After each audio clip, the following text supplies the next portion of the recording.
ఏ మనిషికైనా వాళ్ళు అనుకున్న దానికన్నా ఎక్కువ డబ్బు సంపాదించిన, అనుకోకుండా వాళ్ళకి ఎక్కువ పవర్ వచ్చిన వాళ్ళు మేమే దేవుళ్ళు అని భావిస్తారు. ఆ పవర్ చూసి, డబ్బు చూసి వాళ్ళ చుట్టూ వందల మంది చేరి నీలాంటి వాళ్ళు ఈ ప్రపంచంలో లేరు, నువ్వు ఏదో సాధించావు, నువ్వు నిజంగా దేవుడు అని వాళ్ళు ఆ పొగడ్తలకి లొంగిపోయి కన్న తల్లిదండ్రులు ఉండరు, కట్టుకున్న భార్య ఉండదు, కడుపును పుట్టిన పిల్లల గురించి ఏమీ ఆలోచించరు. వాళ్ళకి పవర్ పవర్ పవర్ లేక డబ్బు డబ్బు డబ్బు.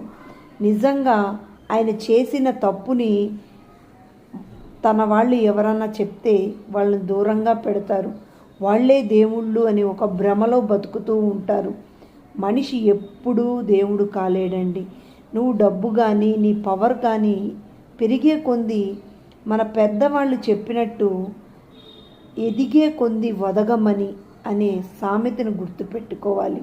అంతేగాని నీ చుట్టూ ఉన్న జనం, నిన్ను పొగిడిన జనం నీకు ఆ పవరు డబ్బు పోయిన వెంటనే నిన్ను వీధిని పాలు చేస్తారు.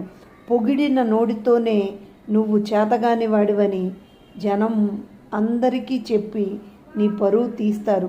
గుర్తుపెట్టుకోండి, ఎవరైనా సరే మనం ఎక్కడి నుంచి వచ్చాము, ఈ స్థాయికి రావటానికి మనం ఎంత కష్టపడ్డాము, అది మొత్తం మన అదృష్టం, మన కష్టం, దేవుడు ఇచ్చిన ప్రతిఫలమని ప్రతి నిమిషము గుర్తుపెట్టుకోవాలి.